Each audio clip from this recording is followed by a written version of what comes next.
Buenos días. El presente video explicativo es sobre el monitoreo de pacientes anestesiados, analizando tanto sus equipos necesarios, el funcionamiento de los mismos, los valores y las curvas en el monitor. Vamos a hablar sobre el primer tema, que consiste en la medición de la saturación periférica de oxígeno, para la cual es necesario recordar específicamente en qué consistía la oximetría de pulso. Esta se basa en la ley de Beer, que nos menciona que se relaciona la intensidad de la luz que atraviesa una solución con la concentración de solutos dispersas en ella. Esta ley consta de dos principios fundamentales. La primera nos habla sobre la absorción de la luz para las dos longitudes de onda del oxímetro. No es el mismo caso de la hemoglobina oxigenada que de la hemoglobina reducida. El segundo principio nos habla sobre la absorción de las dos longitudes de onda. Cuenta tanto con un componente pulsátil que resulta de un volumen fluctuante de la sangre tanto arterial entre lo que es la fuente y el detector. De usos clínicos, que trabaja tanto con dos longitudes de onda de 660 nanómetros la roja y 900 nanómetros la infrarroja. Dato que existe porque existen 4 tipos de hemoglobina y la metahemoglobina que pueden inferir en la lectura. Es decir, que nos pueden dar falsos negativos y si su valor no es bajo. Como todo procedimiento, existen limitaciones. Por lo tanto, es necesario no confundirnos con la carboxihemoglobina y la oxihemoglobina oxigenada. El por qué: cuando el espectro de lectura es rojo, la suma de estas lecturas, es decir, de los dos solutos, da un valor de saturación mayor que es el real, pero en la presencia de lo que es la hematoglobulina, que determina una disminución errónea de la lectura cuando la saturación real está por encima de los 85%, es decir, que arroja resultados falsamente elevados si la verdadera saturación está por debajo de este porcentaje, que, como lo había mencionado, es del 85%. Se han observado alteraciones tanto en los colorantes, alteraciones en la producción, como es lo que es el azul de metileno, el índigo, el carmín, el verde de hidroxiamina. Las variaciones entre estas intensidades de luz ambiente pueden provocar afectaciones en las lecturas. Por lo tanto, es lícito cubrir los sensores con un campo opaco para que no ocurra este tipo de limitaciones. Un claro ejemplo es cuando los pacientes que tienen hiperbilirrubinemia no se producen alteraciones de las mediciones si el grado de la hiperbilirrubinemia no supera los 14 miligramos sobre decilitros. Para amplificar la señal, en algunos casos, los oxímetros la aumentan hasta 1.000 millones de veces, y esto afecta la medición por ruido, estática, con el fin de evitar estas limitaciones o inconvenientes ante el debilitamiento de la señal que se puede producir. Existen equipos modernos y descriptibles que leen la lectura de lo que es la baja señal, o bien no producen lectura alguna. Brío y otros agentes vasoconstrictores, específicamente como es la efidrina, alteran las lecturas de los oxímetros. Entre los fármacos que pueden generar lo que es la metahemoglobina, por ende afectar los diferentes resultados. Entonces, figúranse como lo que es la procaína, la nitroglicerina, entre otros fármacos que pueden alterar la lectura en los oxímetros. Y como ya se lo mencionó, el frío también provocaba en sí limitaciones en la oximetría. Tema fundamental de relevancia nos toca sobre lo que es la disponibilidad del oxígeno. Entonces, el oxígeno disponible por los tejidos es el producto del contenido del oxígeno en la sangre arterial. Calcio. Por el volumen mínimo cardíaco en lo que corresponde a la válvula mitral. Entonces, los tejidos no utilizan todo el oxígeno del que disponemos y en ese sentido existe una gran variabilidad entre ellos. Por ejemplo, un claro ejemplo es la presión parcial de oxígeno en lo que corresponde a la sangre del seno coronario es de 23 a 27 milímetros de mercurio.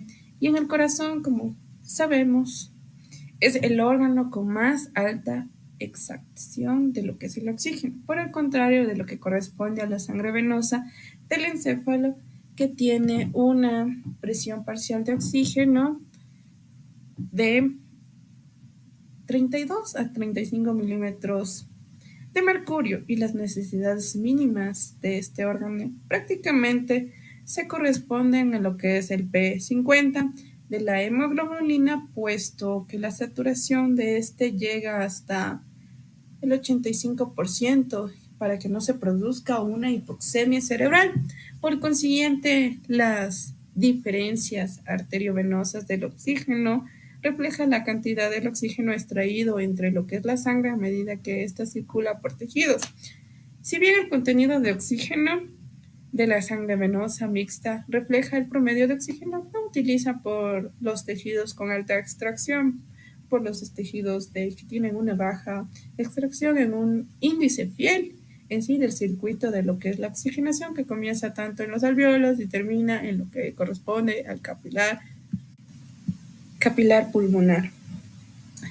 En el presente gráfico nos muestra sobre la curva de saturación. Esta curva de saturación de la oxihemoglobina nos habla sobre las líneas continuas que indican los valores de la saturación arterial y venosa, más común la saturación del 90% y lo que corresponde a la saturación venosa mixta. Esto que corresponde a un 70%. En lo que representa esta curva la relación de un pH igual a 7.40 y una temperatura corporal de los 37 grados Celsius. Es decir, que la afinidad de la hemoglobina por el oxígeno disminuirá. Esta desviación de la curvatura hacia la derecha, siempre que aumenta la concentración de la cualquiera los 4 factores representantes en la figura. La temperatura, el contenido del 2,3 difosfílico, 2,3 de hematis y presión parcial de dióxido de carbono. En cambio, la afinidad será más alta cuando la desviación de la curva hacia la izquierda, siempre que dichas concentraciones disminuirán. Gracias. A continuación, mi compañero.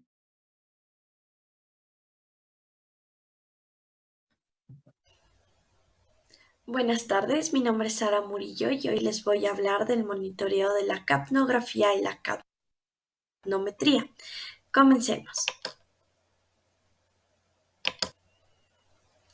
Bueno, para empezar a hablar del monitoreo de la capnografía y la capnometría, primero debemos conocer que la producción de dióxido de carbono por parte del organismo es fija y la cantidad producida está determinada por la masa corporal y por el estado metabólico.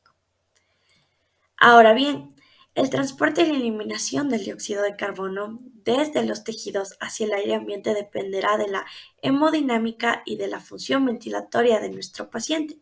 De la hemodinámica porque conocemos que la sangre va a ser el vehículo que va a llevar el dióxido de carbono para que en los alvéolos se produzca el intercambio gaseoso y pueda salir al ambiente, y de la función ventilatoria, puesto que para salir al ambiente necesitaremos de los alvéolos, las vías aéreas y se excretará o se expirará este gas. Ahora bien, para hablar de la capnografía debemos hablar del capnómetro. Existen dos sistemas de uso clínico para la medición del dióxido de carbono expirado. El primero es el capnómetro de flujo principal y el segundo es el capnómetro de flujo lateral. Hablando del capnógrafo o capnómetro de flujo principal, también conocido como mainstream, se dice que este mide el dióxido de carbono directamente en la vía aérea, colocando el sensor de este en el tubo endotraqueal, utilizado solo en pacientes intubados. Ahora, el lateral o SynthStream es del sensor que está dentro del monitor y mide el dióxido de carbono en pequeños volúmenes. Esto lo hace extrayendo de la vía aérea de forma continua eh, una pequeña cantidad de aire. También es útil en el paciente no intubado y se hace a través de la cánula oronasal que todos conocemos. En el lado derecho de la pantalla podemos ver los instrumentos que se pueden usar en el canómetro de flujo lateral para la extracción del CO2 en pequeños volúmenes. Ahora bien, debemos conocer que ambos sistemas permiten el análisis gráfico del dióxido de carbono expirado y comparten la utilización de la tecnología infrarroja para lograr sus lecturas, que ya hablaremos más adelante de eso.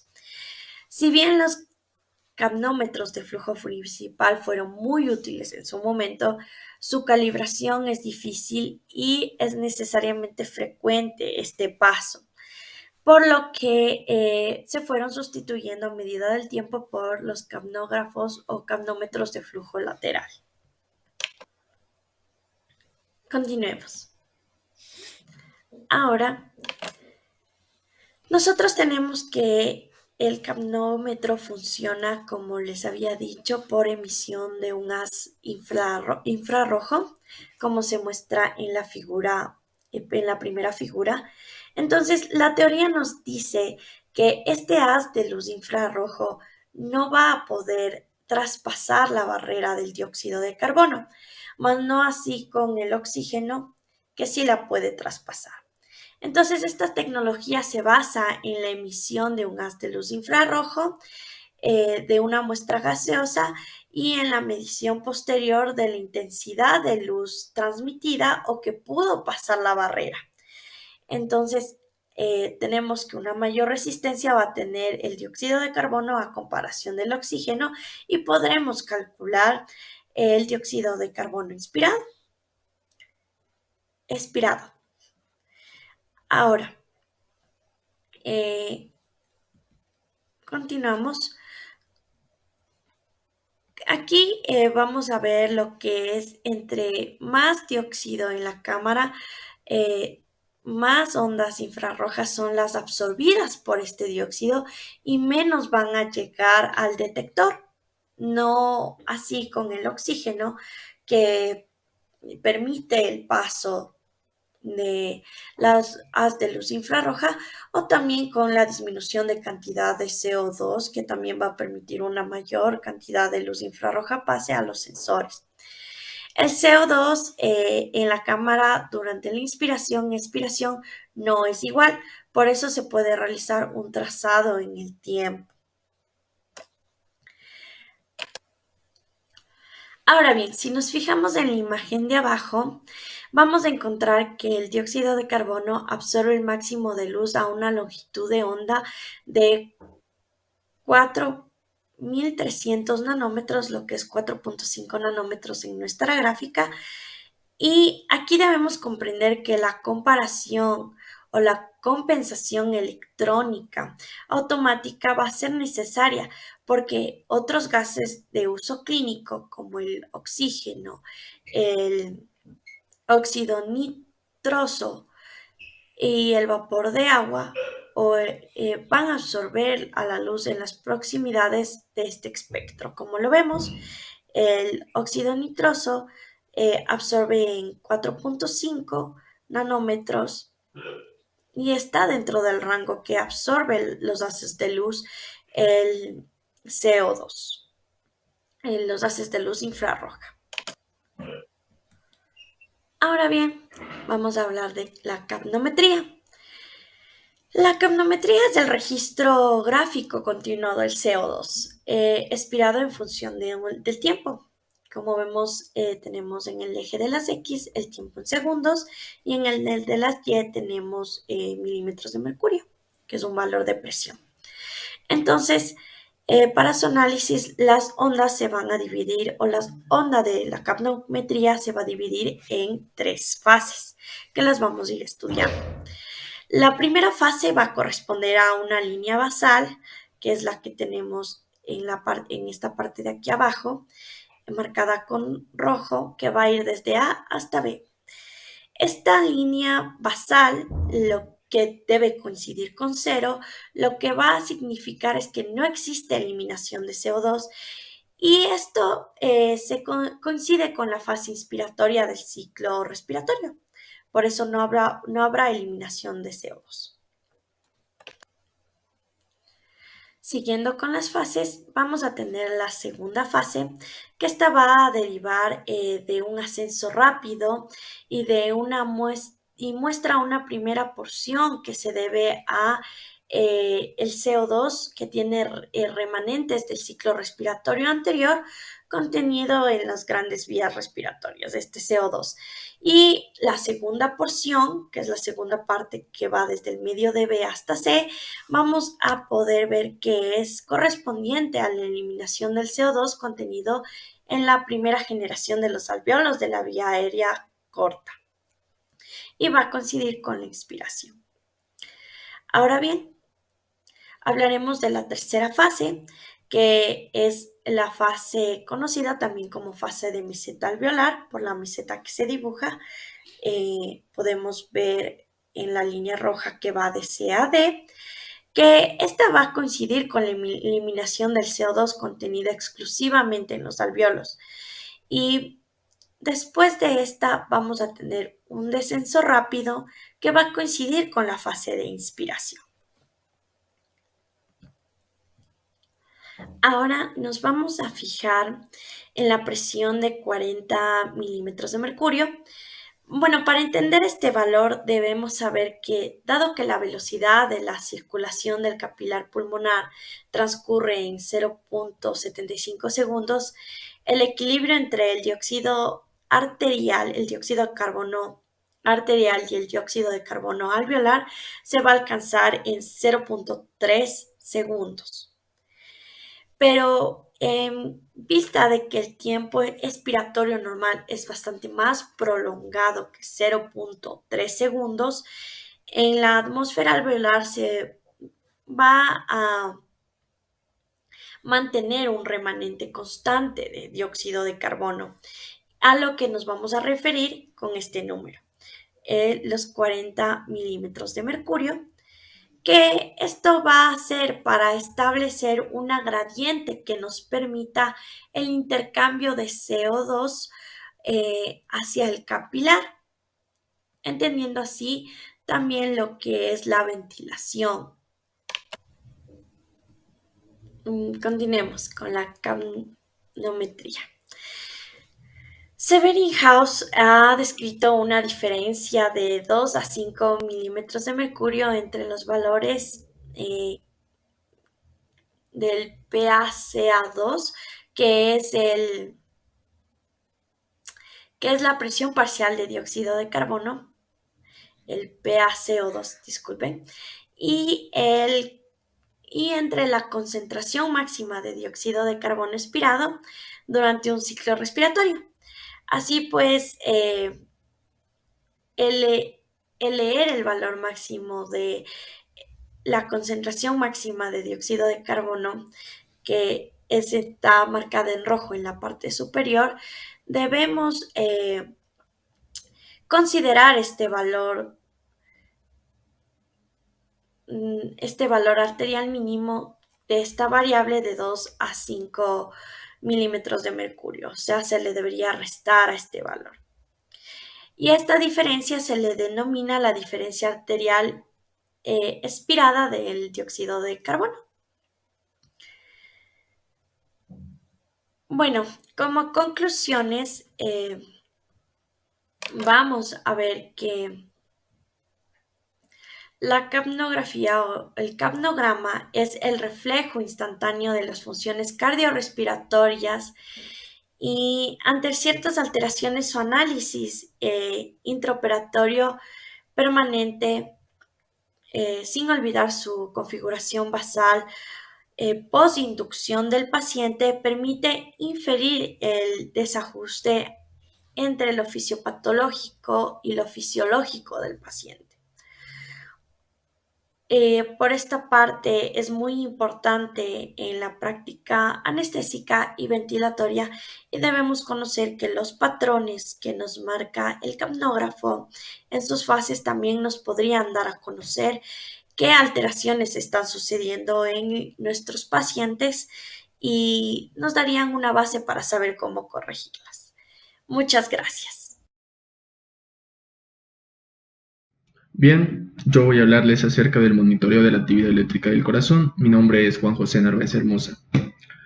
Como introducción, puedo decirles que en el año de 1960 fue cuando se tomó de mucha importancia el registro electrocardiográfico de los pacientes que estaban bajo anestesia. Ahora, la mayoría de los quirófanos posee monitores de 3 electrodos y que si los numeramos con el número 1, 2 y 3 respectivamente, vamos a tener las siguientes combinaciones. La combinación del 1 y el 2, que son los activos, y el 3 es un electrodo neutro, el 1 y 3 activos y el 2 neutro, y la última combinación sería el 2 y el 3 activos y el 1 sería neutro. Bien, para esto tengo que hablarles acerca del triángulo de Einthoven. El triángulo de Einthoven lo que hace es graficar las derivaciones 1, 2 y 3 y representa la diferencia del potencial de corriente eléctrica entre los electrodos. Esto es importante debido a que existe una gran correlación, o mejor dicho, una correlación muy adecuada entre el sitio de lesión coronaria y el sitio de la derivación, que puede detectar la isquemia. Como ejemplo tenemos que hay cambios del segmento ST en las derivaciones 1, 3 y ABF, que se registran en el electrocardiograma, que corresponden a una lesión coronaria derecha. Y también hay cambios en las derivaciones B4 a B6, en las que estos nos van a indicar, por otro lado, una isquemia coronaria izquierda en las ramas circunflejas. Bueno, tenemos que los electrodos, los sistemas de 3 electrodos, pues estos son los más comunes dentro de los quirófanos y permiten precisamente graficar estas 3 derivaciones básicas que son de gran importancia para el momento del diagnóstico de las arritmias. Bien, tenemos ahora la interfaz electrodo-paciente. En la interfaz electrodo-paciente es muy imperativo hacer una gran evaluación del paciente y evaluación del paciente de manera física, o sea, tenemos que limpiar la zona cutánea de donde se va a colocar los electrodos. Esto se puede hacer con una gasa y alcohol que se debe frotar en el sitio de la colocación del electrodo de manera muy fuerte o manera muy enérgica hasta que se provoque el enrojecimiento. Luego este alcohol se va a evaporar, se va a eliminar y posterior a esto vamos a colocar el electrodo con ayuda de lo que vemos aquí, que es una pasta electrolítica. En lo posible se debe colocar el electrodo en eminencias óseas, esto para evitar los problemas que nos pueden ocasionar la contracción muscular del paciente. Bien, en cuanto a las interferencias relativas del paciente, tenemos interferencias como los movimientos que pueda producir el paciente, digamos. Si tiene un hipo el paciente, este va a ocasionar interferencias en el registro electrocardiográfico del mismo. También cuando hay un temblor muscular del paciente, va a producir una pequeña fibrilación en el electrocardiograma que a la final se va a registrar. O también cuando jugamos con las posiciones del paciente, digamos, aquí tenemos 2 posiciones que van a alterar esto. tenemos la posición en decúbito lateral, sea izquierdo-derecho, y la posición de Trendelenburg. Esto porque puede afectar el eje eléctrico del corazón por el cambio de la posición del corazón como tal. También tenemos las interferencias relativas a la derivación y el equipo de monitoreo. Esto nos habla de que en el caso de ser necesario, al momento de fijar los electrodos, que posteriormente tenemos que usar el gel o la pasta electrolítica, es muy importante para que haya una mejor fijación. Si es necesario, se puede rasurar, como vemos aquí en la imagen, se puede rasurar la zona en la que se van a colocar los electrodos para que haya una mejor conexión entre el electrodo y la piel del paciente. También tenemos interferencias de origen externo. Esto por lo general lo causa el anestesiólogo en el momento de que toca al paciente sin un aislante eléctrico, que en este caso son los guantes de látex. Son importantes los guantes de látex para no causar esta interferencia eléctrica de origen externo. También tenemos las interferencias eléctricas precisamente, que dentro del quirófano las más comunes son la electricidad precisamente. Tenemos como ejemplo el uso del electrocauterio, que al momento de utilizarlo en el paciente, pues va a ocasionar cambios en el electrocardiograma debido a la radiofrecuencia, a la radiofrecuencia que tiene. Esta radiofrecuencia va de 800 a 2000 kilohertz, y bueno, pues esto es lo que puede afectar al paciente. Bien, ahora vamos a hablar acerca de las derivaciones bipolares modificadas. La primera derivación de la que vamos a hablar es de la MSL1. En esta derivación se debe colocar el electrodo negativo en el cuarto externo de la clavícula izquierda y el electrodo positivo en el cuarto espacio intercostal en B1, y el electrodo neutro se coloca en el brazo derecho. Esto nos ayuda a diagnosticar, esta derivación nos ayuda a diagnosticar arritmias auriculares, defectos de la conducción y bloqueos de la rama. Ahora tenemos las derivaciones bipolares modificadas, en las que hay la derivación S5. Aquí se coloca, digamos, el electrodo negativo, como vemos en la imagen, en la parte superior, o por encima, mejor dicho, del tercio distal o externo de la clavícula derecha, y el electrodo positivo se coloca en la línea axilar anterior, en el quinto espacio intercostal, o sea, en B5, y el electrodo indiferente se puede colocar en el brazo izquierdo. Esto lo que nos llevará a detectar o a diagnosticar es una isquemia anterior. Bien, ahora tenemos la detección de arritmias. La detección de arritmias se puede asociar o se asocia mucho a la intubación y a la extubación endotraqueal del paciente debido al gran estímulo simpático que esto representa. Hay factores que pueden afectar en la etiología de las arritmias, como son los agentes anestésicos, las alteraciones electrolíticas, la intubación traqueal, de la que ya les hablé, los reflejos, la estimulación del sistema nervioso central, el tipo de operación que se realiza el paciente y la cardiopatía previa o las cánulas o catéteres centrales. También tenemos algunas recomendaciones de Kaplan que nos dan para diagnóstico de arritmias. Las arritmias las podríamos diagnosticar con la alteración del electrocardiograma y más con estas preguntas que nos las da. Esto nos ayuda tanto a diagnosticar las arritmias como a instaurar, para saber si es necesario o no, instaurar un tratamiento. Tenemos preguntas como cuál es la frecuencia cardíaca, el ritmo es regular o irregular, la onda P precede al QRS, el QRS morfológicamente es normal, si la arritmia es peligrosa y si tiene alguna relación con algún trastorno hemodinámico, y por último, pues si es necesario o no la administración de un tratamiento. Esto es todo lo que puedo decir en cuanto al registro electrocardiográfico del corazón, al monitoreo electrocardiográfico del corazón. Gracias. Yo les explicaré sobre la monitorización hemodinámica.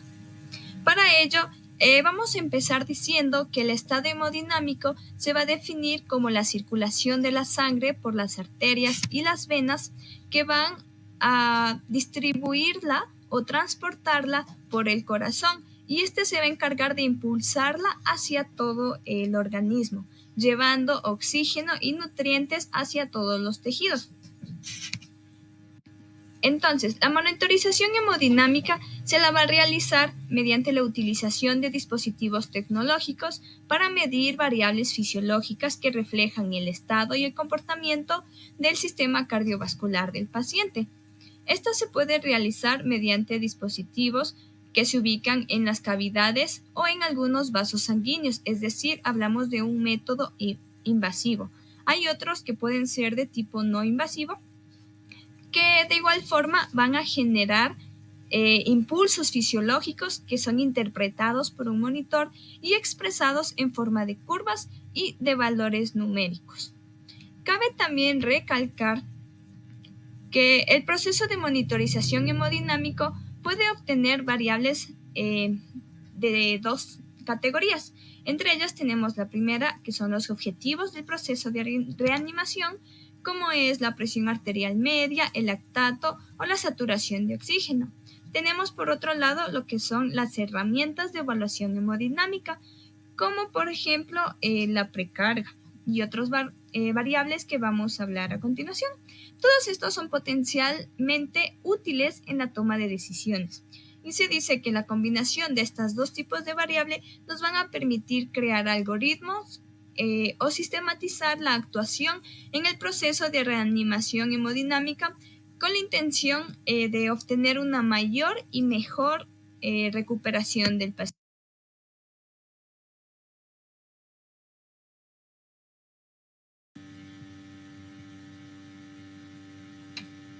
También veremos otros conceptos como es el gasto cardíaco, pues se define que es el volumen de la sangre que inyecta el corazón en un minuto y que se puede determinar multiplicando la frecuencia cardíaca por el volumen sistólico. También tenemos lo que es la precarga. Esta va a ser la cantidad de volumen que le va a llegar al ventrículo izquierdo hasta el final de la diástole. Y este mismo volumen posteriormente va a ser expulsado a través de la aorta. Tenemos también lo que es la poscarga. Esta va a ser la resistencia que tiene que vencer el ventrículo izquierdo para poder eyectar a través de la aorta la sangre. La llave va a implicar que hay varias determinantes que pueden alterar la eyección, como es la hipertensión arterial o alteraciones valvular, dificultando que el ventrículo pueda enviar oxígeno hacia los tejidos para realizar el metabolismo aeróbico. También tenemos lo que es la contractibilidad. Según lo que decía la ley de Frank Starling, la fuerza de contractibilidad va a determinar por el volumen final de la diástole y el grado de la elasticidad del miocardio del ventrículo. Finalmente tenemos lo que son las recomendaciones de la monitorización básica inicial. Primero tenemos que se debe explorar la exploración física completa. Incluye lo que es el electrocardiograma y la saturación de oxígeno. En segundo lugar, la medición inicial y frecuencia de la presión arterial en los pacientes con un cuadro clínico sugestivo de insuficiencia cardiovascular. También se debe medir inicialmente un marcador metabólico de equilibrio entre la relación del consumo y el aporte de oxígeno, fundamentalmente del lactato sérico. También se debe hacer una medición repetida de un marcador metabólico de equilibrio entre la relación igual del consumo y aporte de oxígeno. A continuación tenemos el monitoreo de profundidad anestésica. Mi nombre es Marilyn Ocaña y les voy a explicar este tema. Para comenzar necesitamos conocer el concepto de profundidad anestésica. La profundidad anestésica se conceptualiza como aquella relación, aquella interacción que existe entre el estado del sistema nervioso y también del estímulo doloroso o el estímulo nociceptivo. Entonces, para posteriormente tener a un paciente en condiciones óptimas para que posteriormente pase a cirugía. Hay que tener en cuenta que la medición de este parámetro lo vamos a hacer con el electroencefalograma. De igual manera, como podemos ver aquí, tenemos los síntomas autónomos de anestesia profunda. Tenemos tanto la respuesta de orientación como la reacción de alarma. Entonces, en cuanto a la respuesta de orientación, es la relación que hay entre un aumento discreto de la frecuencia cardíaca y, en cambio, cuando hablamos de reacción de alarma, estamos hablando de la caracterización, sobre todo de lo que es hipertensión, de lo que es taquicardia y también hiperventilación, acompañado de la vasoconstricción intensa de áreas cutáneas, renal y también de la zona del vaso.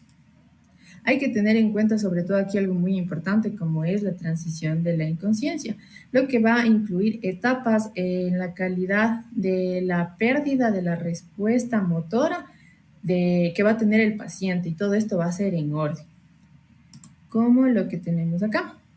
Se ocupan varias escalas, tenemos la más conocida como es la escala de Glasgow y también la denominada escala de señales de alerta de sedición, como podemos ver aquí. Entonces tenemos los siguientes grados, vamos a comenzar desde el 5.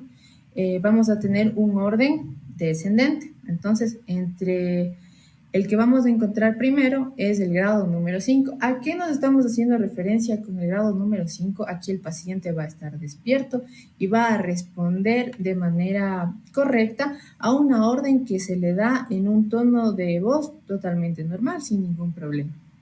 El grado 4 y el grado 3 aquí corresponde en cambio a una respuesta por parte del paciente ya un poco desmejorada, podemos decirlo, porque aquí necesita que la persona que le está dando la orden lo haga en un tono de voz mucho más alto. Ahora la diferencia que vamos a encontrar en cambio en el grado 2 es la respuesta del paciente va a ser poco eficiente y solo es al mover su hombro. Al mover su hombro nosotros vamos a tener la atención del paciente y él nos puede responder. Entonces de esta manera estamos valorando al paciente. En cambio el grado 1 va a ser que el paciente no responde a los estímulos que ya mencionamos anteriormente, tanto en el grado 2 como el grado 4 y grado 3. Esa va a ser la diferencia con el siguiente grado que tenemos, es el grado 0.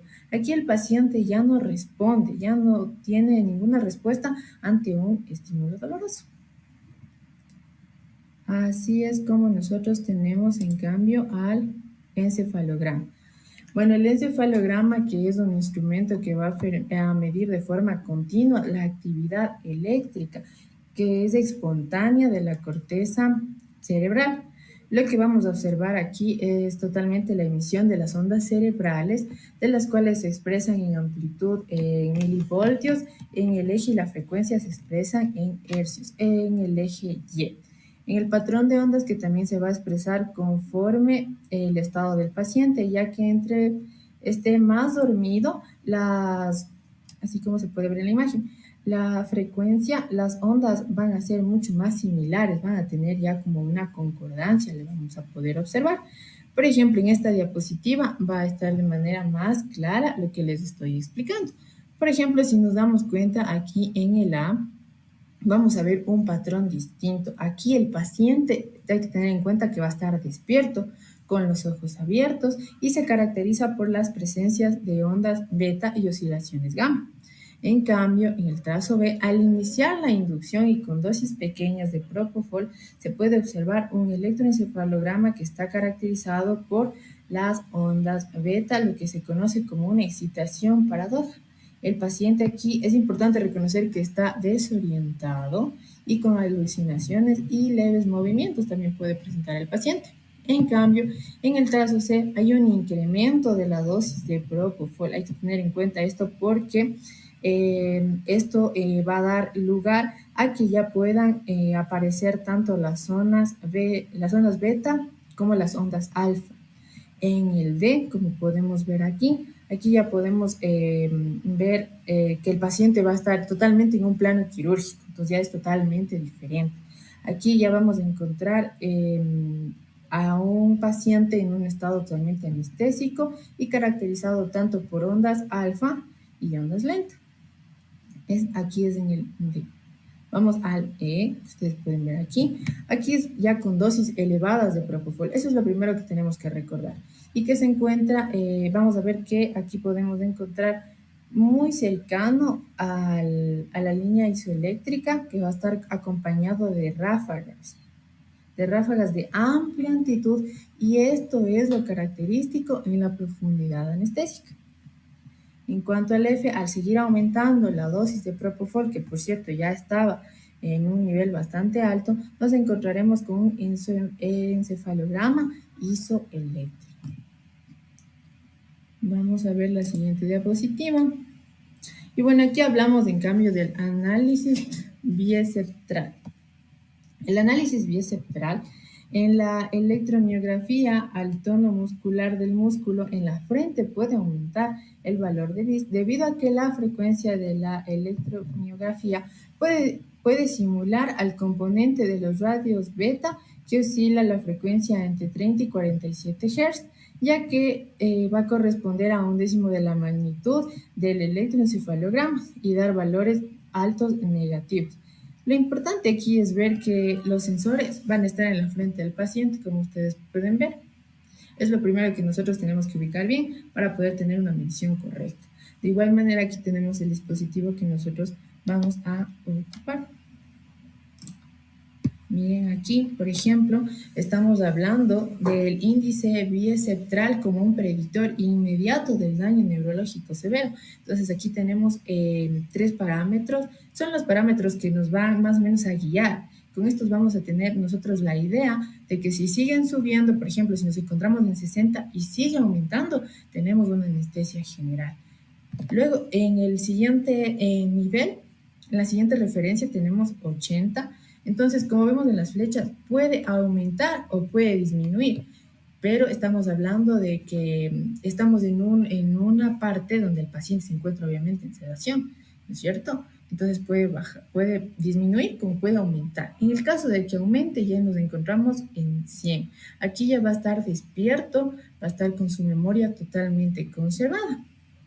Y hasta aquí tenemos el índice bioespectral como un predictor severo inmediato de daño neurológico severo. Monitoreo de la función neuromuscular. Esta está basada en la detención visual de movimientos de los músculos o en la detención clínica a través de la monitorización de los ventiladores de esfuerzos e inspiratorios. Los segundos están basados en la estimulación eléctrica de un nervio motor periférico y en la detención subjetiva, ya sea visual o táctil, u objetiva de la respuesta contráctil del músculo inervado. Para la correcta interpretación de las respuestas del músculo es imprescindible estimular solo el nervio explorado, evitando la estimulación directa del propio músculo. El contagio postetánico. Este consiste en la aplicación repetida de estímulos simples de un ciclo por segundo, y estos 3 segundos después va a dar un estímulo tetánico de 50 ciclos por segundo. Esta está basada en la facilitación de la transmisión neuromuscular una vez aplicado un estímulo tetánico de gran intensidad. Este estímulo no puede ser repetido al menos de 5 a 6 veces por minuto. Este es el método de elección para discriminar mejor el grado de profundidad de bloqueo en aquellos casos de un bloqueo neuromuscular tan profundo que no existe respuesta a la TOF. El contagio es el número de respuestas medidas a mayor número, menor intensidad de bloqueo profundo. En función de este contagio se puede predecir cuánto tiempo va a aparecer la primera respuesta a la TOF. Este tiempo es característico de cada bloqueante neuromuscular. Como regla general, cuando se obtiene un PTC de 2 segundos. De la primera respuesta, la obtención de respuesta a la PTC es utilizada en grados profundos del bloqueo. Nos puede servir para diferenciar si la ausencia de la respuesta de la TOF se debe aumentar o no, o disminuir. La estimulación o la existencia de un bloqueo profundo puede ser disminuida.